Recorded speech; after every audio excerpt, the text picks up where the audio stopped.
Of life insurance policy start किया हुआ था, जिसमें हमने लाइफ इंश्योरेंस और उसकी पॉलिसीज की थी।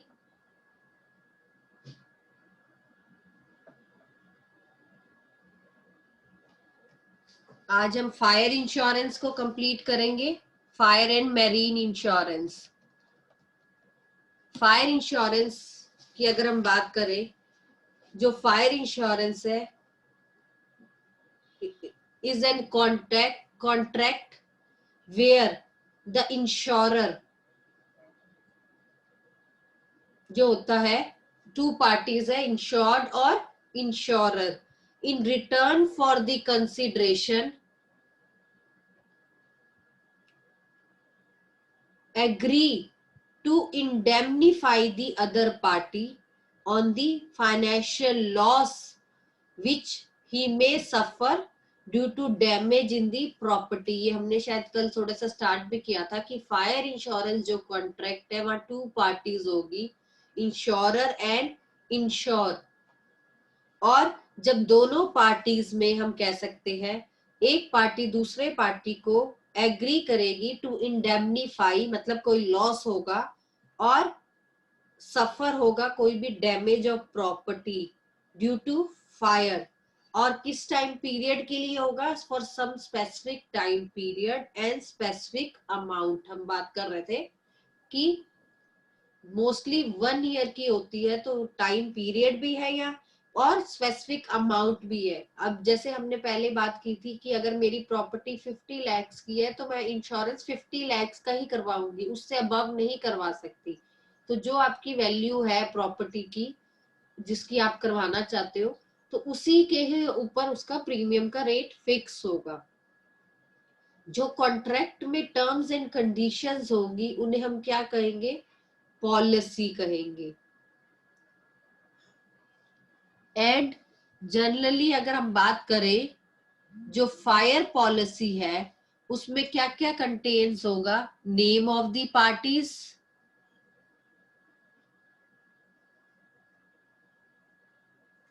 Description of the property, the sum for which property is insured, amount of premium,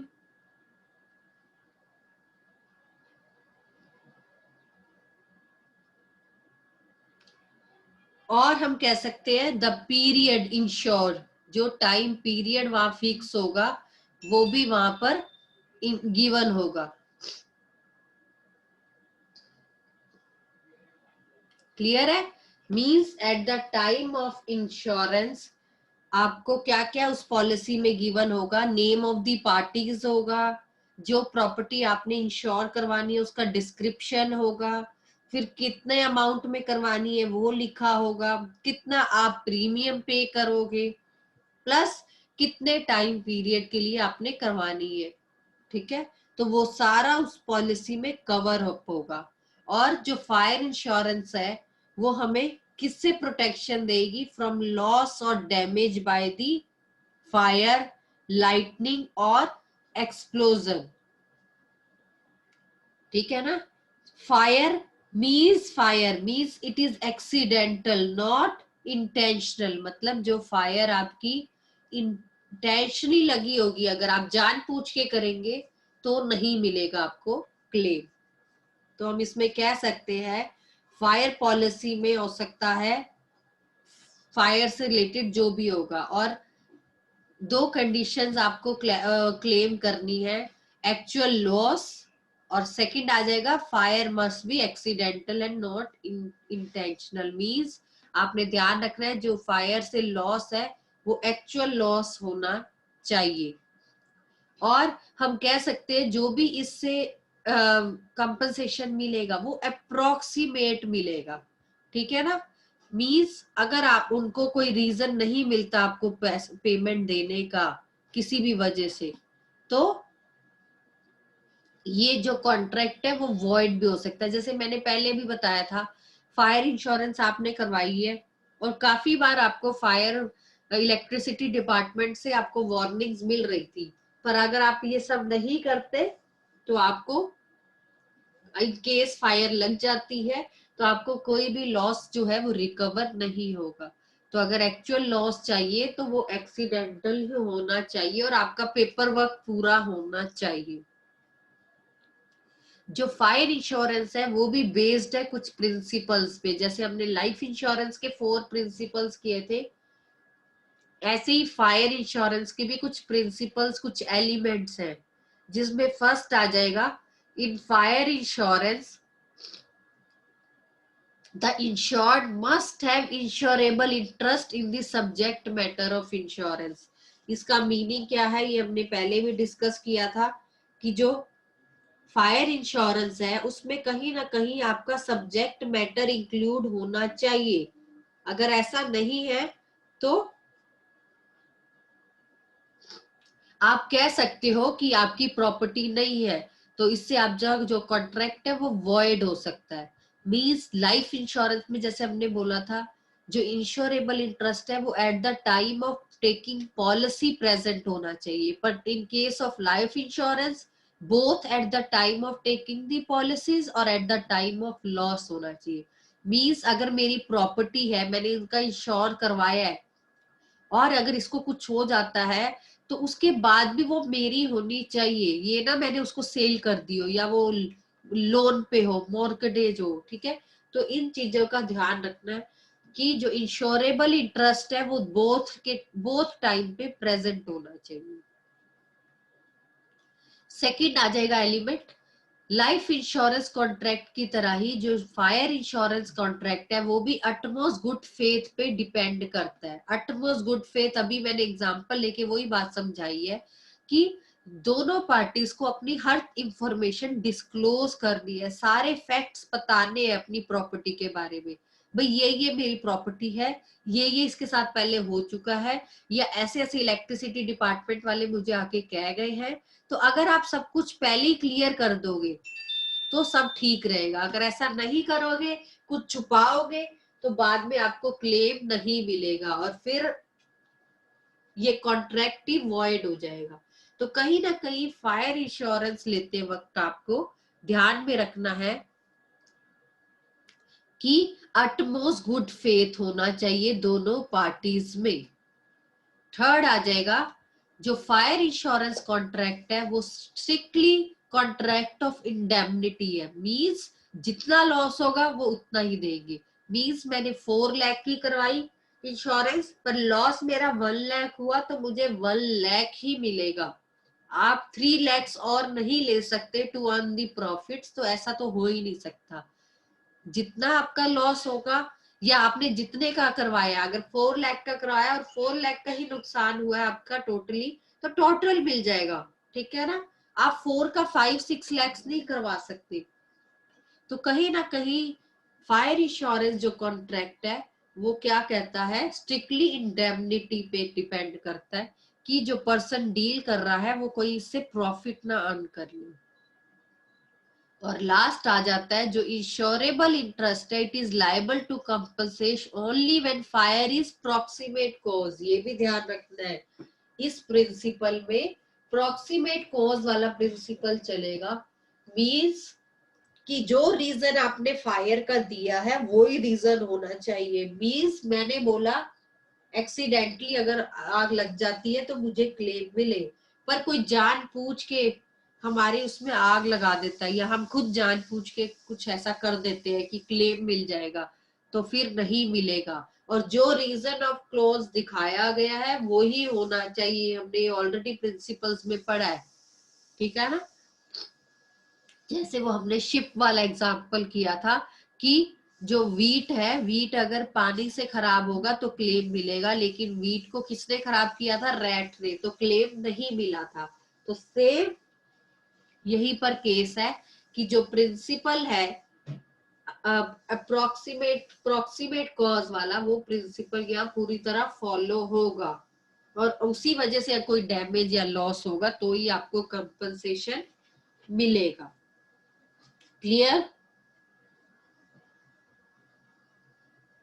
हाँ जी, any doubts? No ma'am. No, ma'am.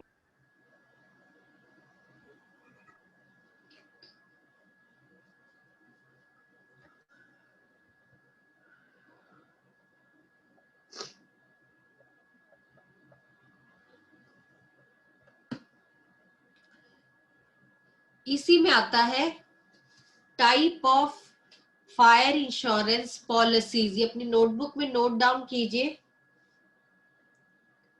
Type of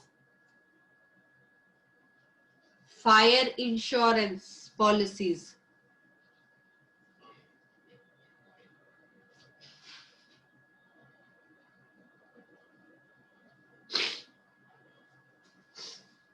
first है स्पेसिफिक पॉलिसी, ये नोट डाउन कर लीजिए, आपको गिवन नहीं है बुक्स में। फर्स्ट है specific policy.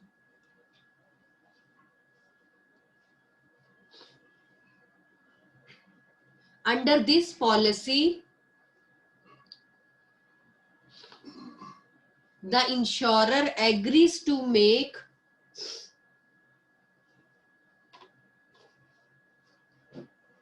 under this policy the insurer agrees to make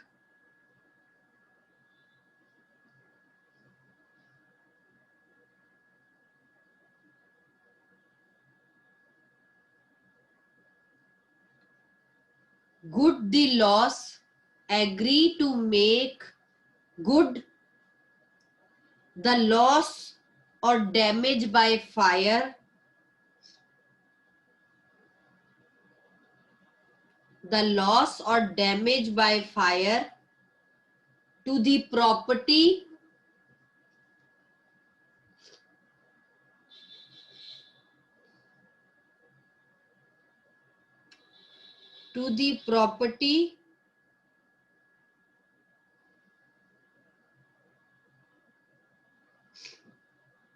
insured up to the amount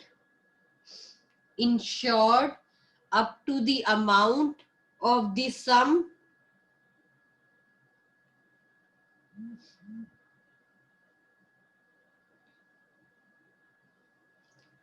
specified against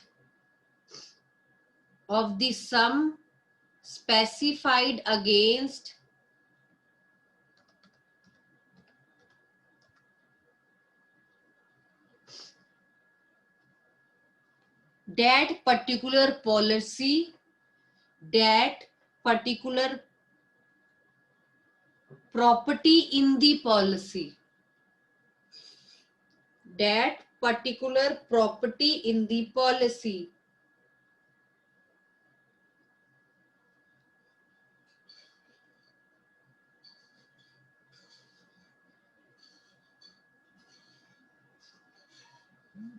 it means क्या है, जो स्पेसिफिक पॉलिसी है इसमें जो इंश्योरर है वो एग्री करेगा to make good the loss और damage by fire insured up to the amount, means जितना उसने इंश्योर्ड करवाया था उसको उतना मिल जाएगा, जो भी पर्टिकुलर उसने प्रॉपर्टी की पॉलिसी करवाई है। तो ये तो होगी स्पेसिफिक पॉलिसी की बात। सेकंड आ जाता है डबल इंश्योरेंस। ये हमने पहले भी डिस्कस किया था। डबल इंश्योरेंस क्या होता है, when more than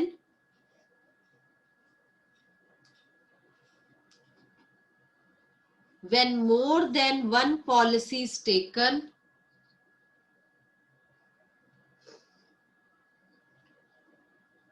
when more than one policy is taken to cover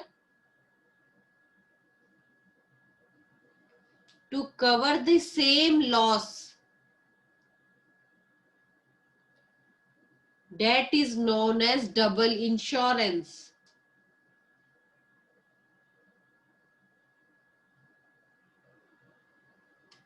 जैसे हमने प्रिंसिपल ऑफ कंट्रीब्यूशन किया था, ये उसी की तरह है।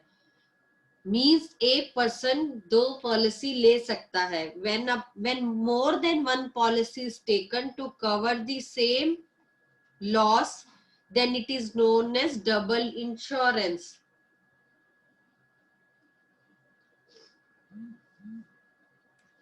जैसे इसमें हमने एग्जांपल लिया था, एक फॉर एग्जांपल पर्सन है, उसने अपने हाउस को इंश्योर करवाया है, 2 लाख एक से करवा लिया, 2 लाख दूसरी इंश्योरेंस कंपनी से करवा लिया, टोटल 4 लाख का हो गया।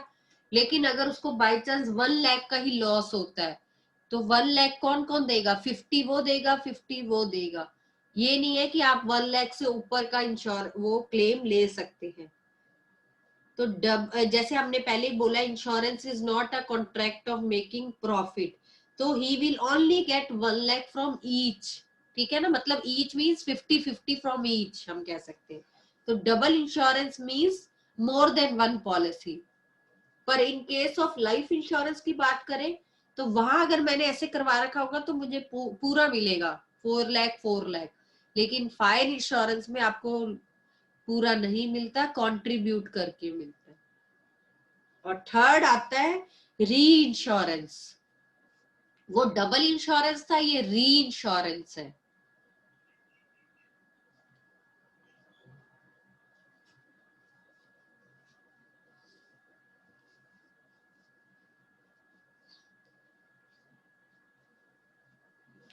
री इंश्योरेंस का होता है मीनिंग कि मैंने एक इंश्योरेंस पॉलिसी करवाई, उस इंश्योरेंस कंपनी ने मेरी आगे एक और इंश्योरेंस पॉलिसी करवा दी, ठीक है। मान लो मैंने कहा मेरा 1 करोड़ का इंश्योरेंस कर दो, अब उस कंपनी को लगा भी 1 करोड़ हम तो पे नहीं कर पाएंगे अगर लॉस हो जाए, तो वो क्या करती है, उसी को आगे इंश्योरेंस करवा देती है। मीन्स कल को अगर 1 करोड़ का लॉस होगा तो उनके पास जितना है वो वहां से दे देंगे, बाकी उन्होंने जो आगे इंश्योरेंस करवाई थी वो मुझे नहीं पता उन्होंने करवाई थी, मीन्स मैंने ए से करवाई, ए कंपनी ने आगे बी कंपनी से करवा रखी थी, तो वो बी कंपनी से इंश्योरेंस लेगी, पैसा लेगी और मुझे पे कर देगी, उसे बोलते हैं री इंश्योरेंस। लिखिए इसके बारे में, under this the insurer,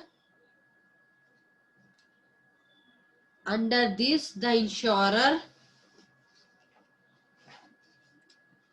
enters into another contract of insurance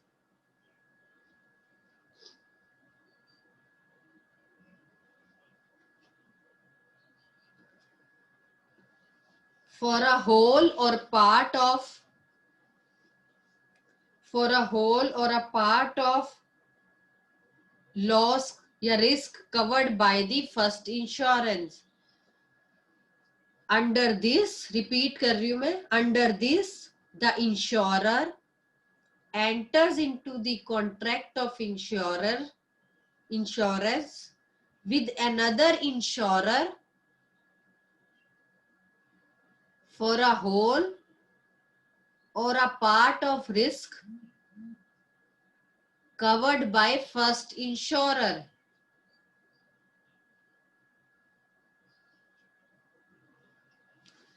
It is also known as sub insurance, reinsurance और sub insurance।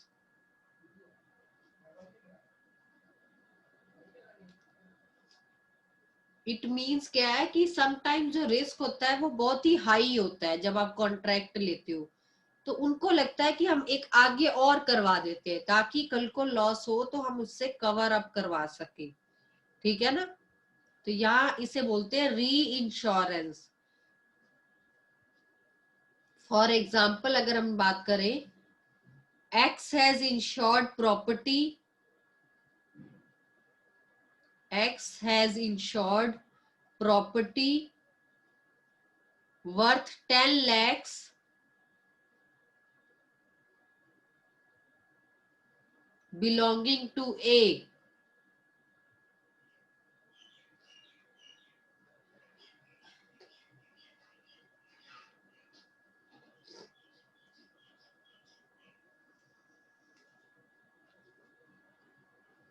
He feels that the risk involved is too high.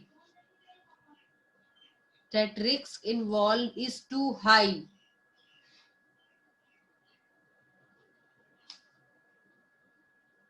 Therefore, he insured the contract. Therefore, he insured the contract.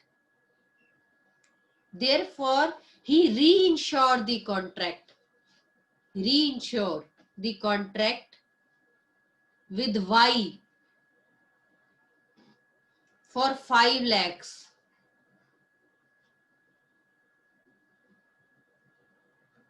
For 5 lakhs.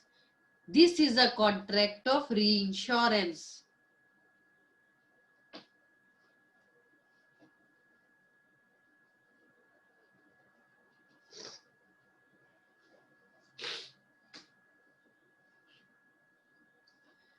Clear है? अगर मैं बोलूं इन दोनों में difference, double और री insurance में, देखो डबल इंश्योरेंस में हमने डबल डबल पॉलिसी ले रखी है, लेकिन लॉस मिलके ही मिलेगा, ज्यादा नहीं मिलेगा। मींस मैंने 3 कंपनी से लिया तो तीनों कंपनीज मिलके कंट्रीब्यूट करके मेरा वो लॉस बस कवर अप करवा देगी। लेकिन री इंश्योरेंस में क्या होगा, मैंने जिस कंपनी से इंश्योरेंस करवाया है, मेरा लॉस होता है तो वो मुझे देगी, वो कहीं से भी लेके दे, उसने आगे मेरा इंश्योरेंस फिर से करवा रखा है, वो कहीं से भी करके दे, लेकिन मैं थर्ड पार्टी के पास नहीं जा सकती, क्योंकि मुझे नहीं पता उन्होंने मेरा एक और इंश्योरेंस कहाँ से करवाया हुआ है। तो मैं सिर्फ उनसे पूछूंगी भाई मुझे लॉस दो, वो आगे जिससे मर्जी लेके मुझे कंपनसेशन दे। तो यहाँ ये ध्यान रखना है कि हम उनसे क्लेम नहीं कर सकते, यहाँ हम जितनी भी पार्टी से हमने करवाया था उन सब से क्लेम मांग सकते हैं, वो अलग बात है। जो हमें क्लेम मिलेगा वो कंपनसेशन में मिलेगा, सबका बराबर बराबर या जैसे भी होगा कंट्रीब्यूशन में मिलेगा। लेकिन री इंश्योरेंस में हमें नहीं पता, हम सिर्फ अपने जिससे करवाया है उसी के से क्लेम कर सकते हैं, उसने आगे जिससे करवाया हम उससे क्लेम नहीं कर सकते। क्लियर है फायर इंश्योरेंस का टॉपिक? इनके अपने अपने एलिमेंट्स आते हैं, 4 पॉइंट्स ही लाइफ के थे, 4 ही पॉइंट्स फायर के भी है। Excuse me ma'am. हाँ जी, एनी डाउट? मैम जो मैम हम प्रीमियम पे करेंगे वो मैम हम तीनों को करना पड़ेगा, एक्स जो भी हो मैम? कैसे कैसे?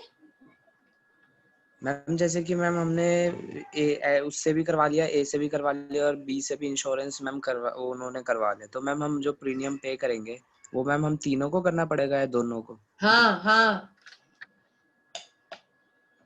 तीनों को कंट्रीब्यूट से करना पड़ेगा ना।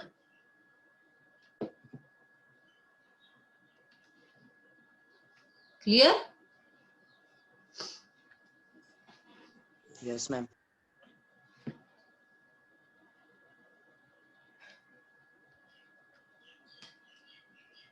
हाँ जी, any doubt? Rahul, Shubham, No, ma'am. No ma'am. Kunal,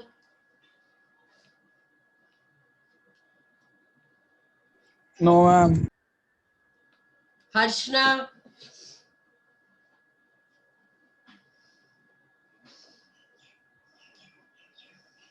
No, ma'am. चलिए आगे करते हैं। मैरीन इंश्योरेंस सेम ही है जैसे हमने फायर इंश्योरेंस का पढ़ा है, मैरीन इंश्योरेंस का भी सेम सेम ही डेफिनेशन है कि वो कॉन्ट्रैक्ट ऑफ मैरीन इंश्योरेंस क्या कहता है, it is an arrangement under which the insurer सेम है undertakes to indemnify the insured in such a manner कि any loss agreed against marine, मसवा फायर लॉसेस था या मैरीन लॉसेस से रिलेटेड है।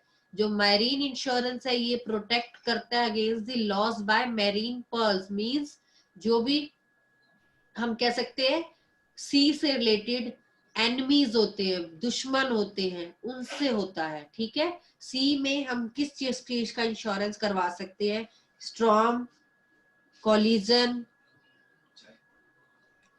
Sinking of the ship, attacked by enemies, fire लग जाना, कैप्चर्ड बाय पायरेट्स, ठीक है, जो समुद्री वो होते हैं, चोर होते हैं। तो इन सब चीजों से हम डैमेज को, डिस्ट्रक्शन या जो भी है उसको बचा सकती है। और जब शिप का आप इंश्योरेंस करवाते हो, मैरीन इंश्योरेंस करवाते हो, तो उसमें शिप, कार्गो, फ्रेट, मतलब जो भी खर्चे होते हैं, सब चीजों का इंश्योरेंस होता है, पर आपको ये है क्लियरली डिफाइन करना पड़ता है।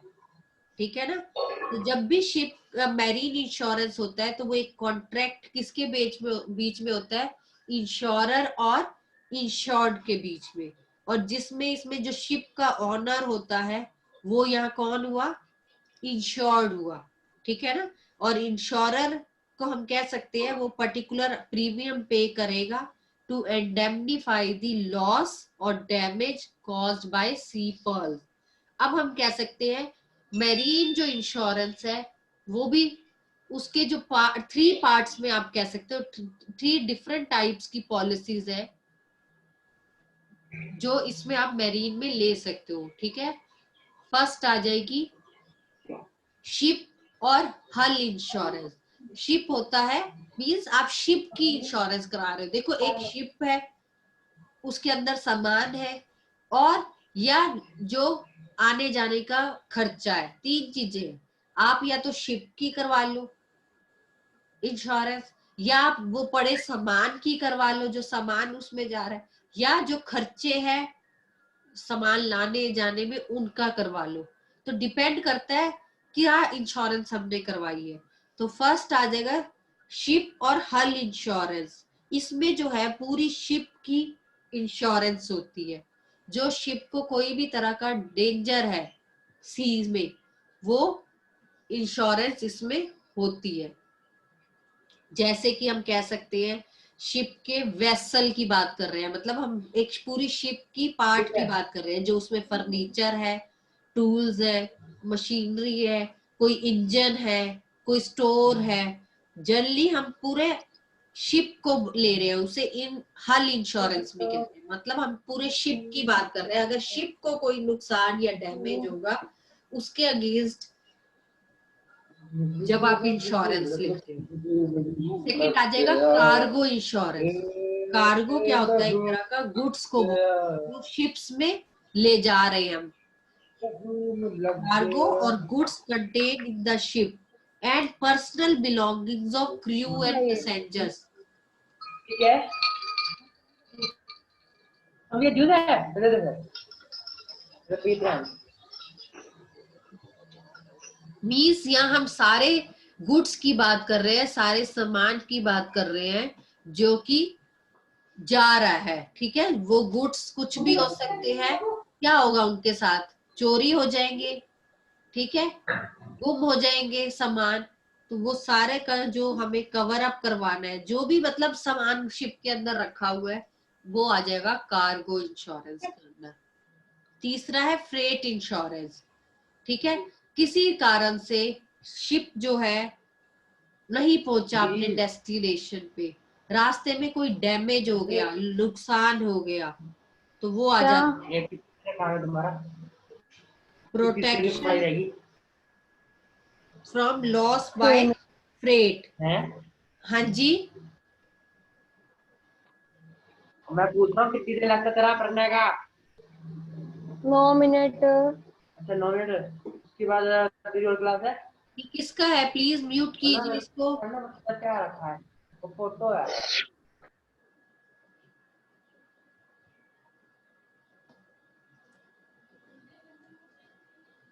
तो फ्रेट इंश्योरेंस की बात कर रहे थे। अगर जो कार्गो है, मतलब हमारा सामान है, अगर डेस्टिनेशन पे नहीं पहुंचा, रास्ते में उसके साथ लॉस इन ट्रांजिट, मतलब रास्ते में कोई नुकसान हो जाता है, तो जो शिपिंग कंपनी है, जो भी खर्चे होते हैं फ्रेट के होते हैं, इस तरह के हर तरह के एक्सपेंसेस की बात कर रहे हैं, तो आप उसका भी इंश्योरेंस करवा सकते हैं, ठीक है।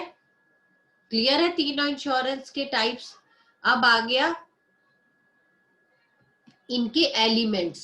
तो एलिमेंट्स वही सेम है जैसे अभी हमने लाइफ के किए थे, फायर की किए थे। फायर और इसके सेम है, वो हम कल कंटिन्यू कर सकते हैं। आपको इतना क्लियर है कि हमारे 3 टाइप के इंश्योरेंस है। अब आपने क्या करना है, इनके बारे में लिखना है, तीनों के बारे में। पहला फायर के बारे में थोड़ा सा लिखना है, प्लस उसके जो एलिमेंट्स है उनको लिखना है।